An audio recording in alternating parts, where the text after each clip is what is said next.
Social media पर आपके चहेते channel Mahalakshmi की ओर से भाद्रपद महीने के दूसरे दिन की घड़ी जब सुबह की 8 बज जाती है आपके पास आते हैं और सादयात आज की शुरुआत करते हैं। हेडिंग पढ़कर आपको जरूर दिल में धक धक हो रही होगी, सोच रहे होंगे, पर उससे पहले आपको बता दें आज फिर 21 अगस्त है और लगातार 12 साल बाद जो सुनवाई शुरू हुई है शिखर जी केस में दोनों भाइयों की लड़ाई के बीच में, आज लगातार उसकी सुनवाई शुरू हुई है। तीसरा दिन होगा, कल भी होगी फिर सुनवाई, यानी आज इसके बाद 12 साल बाद 30 क्षेत्र कमेटी उसमें लगी हुई है। जो उधर कल्याण जानजी ट्रस्ट आपस में क्या निर्णय आएगा ये अदालत की सुनवाई के बाद मालूम चलेगा।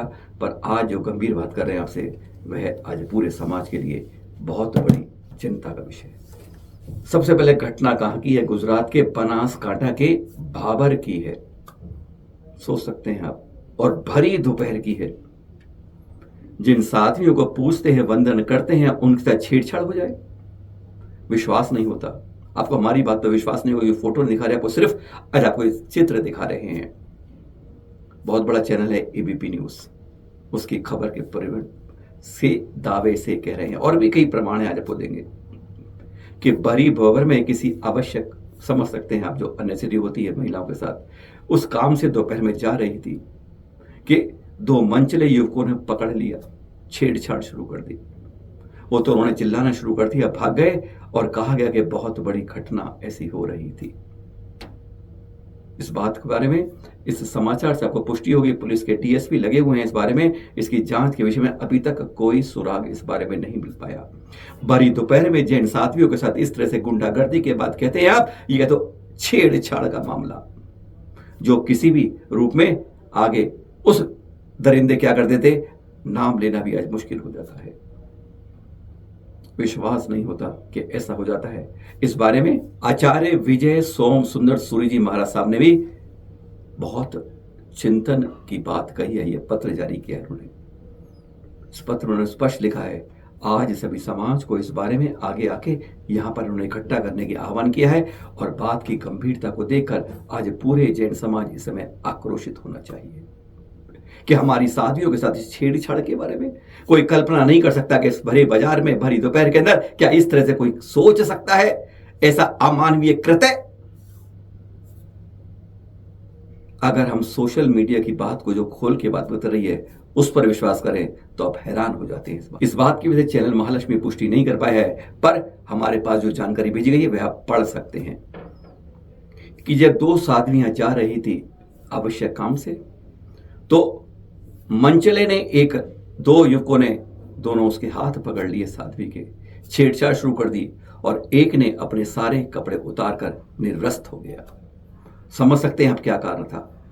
वह तो कहते हैं कर्मों का खेल ऐसा था। उनकी सोच और बुद्धि इतनी तेज थी कि उन्होंने तत्काल ही शोर मचाना शुरू कर दिया और जब पब्लिक के लोग आने लगे वह तुरंत दोनों भाग गए। निर्वस्त्र क्यों हुआ था वो? क्यों उनके हाथ पकड़ लिए दोनों ने?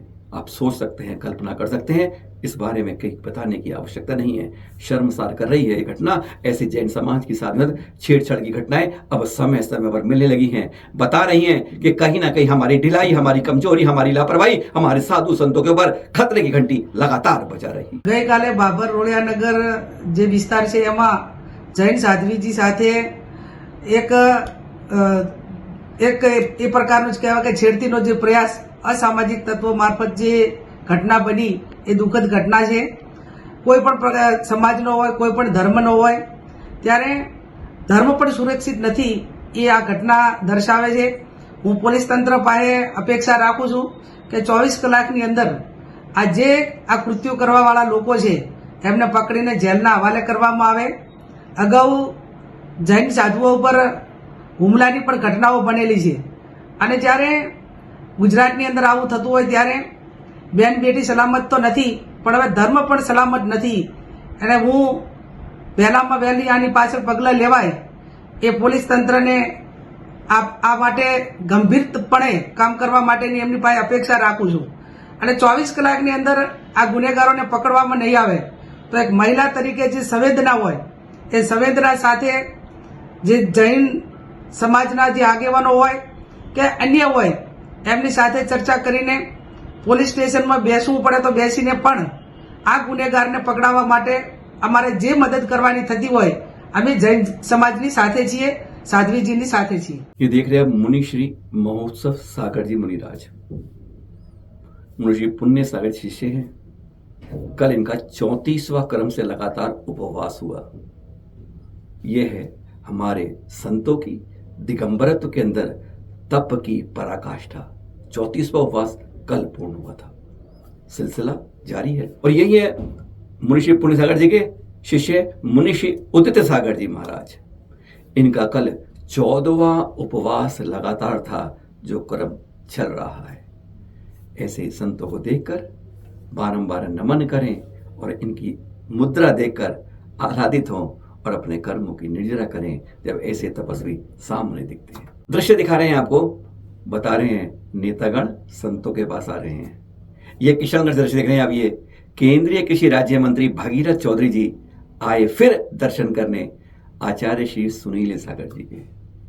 पता है ना, पिछली बार जब आए थे उन्होंने साफ बातें बताई थी कि हमारे गिरनार में क्या हो रहा है, आप कृषि के अंदर मछली पालन को क्यों जोड़ रहे हैं, पूरा चार्ट बना के दिया था। उसी में आए कि मैं महाराज गुरुवर आपकी बातों को ध्यान में रखा हुआ है और आपकी बात आगे पहुंचा रहा हूं। जब वे किसी संत से कोई हमारे नेतागण मिलते हैं तो संतों का एक हमारा परम कर्तव्य समाज के प्रति हो जाता है कि वह समाज की परेशानियों को, समस्याओं को उन नेताओं तक पहुंचा दें, क्योंकि उनकी बात सुनी जाएगी, समाज की बात हटा दी जाएगी। और यह काम आचार्य श्री सुनील सागर जी बखूबी कर रहे हैं किशनगढ़ में। राजस्थान के ऋषभदेव केसरिया तीर्थ पर, जी हाँ, आदिनाथ जी के तीर्थ पर, मालूम है आपको, आचार्य श्री पुलक सागर जी का चतुर्मास चल रहा है। ज्ञान गंगा बरस रही है आजकल और उसी में पहुंच गई राजस्थान की पूर्व मुख्यमंत्री वसुंधरा राजे जी। उन्होंने पूरा संबोधन सुना, प्रवचन सुना, अंगीकार किया, कृतज्ञ हुई, आशीर्वाद लिया और उन्हें सम्मानित किया गया। और इंदौर की बात करें, अब नेता संतों से मिल रहे हैं। यहाँ पर केंद्रीय महिला बाल विकास राज्य मंत्री सवित्रा ठाकुर जी हैं। वह पहुंची छत्रपति नगर इंदौर में, जहां पर हो रहा है मुनि श्री विनम्र सागर जी का चतुर्मास। उनके पास पहुंची और गुरुवर सभी के प्रातः स्मरणीय आचार्य जी के कार्यों के बारे में, उनके हथकरघा के द्वारा, उनके निर्देश से, आशीर्वाद से चल रहे हैं, उनके बारे में अच्छी जानकारी ली, कौशलों का जानकारी ली। बस इसी तरह से संत पहुंचकर के पास जब नेता पहुंचते हैं तो कुछ इसी तरह की चर्चाएं होती हैं धर्म चर्चाओं के साथ। फिर मिलेंगे, पर एक सवाल चिंतन का ध्यान रखिएगा कि हमारे साधु संतों से जिस तरह से कुकृत्य हो रहे हैं, इस बारे में समाज को जागृत होना होगा। एक फौज अपनी खड़ी करनी होगी जो उनके आगे कवच के रूप में काम कर सके। सादर जय जय।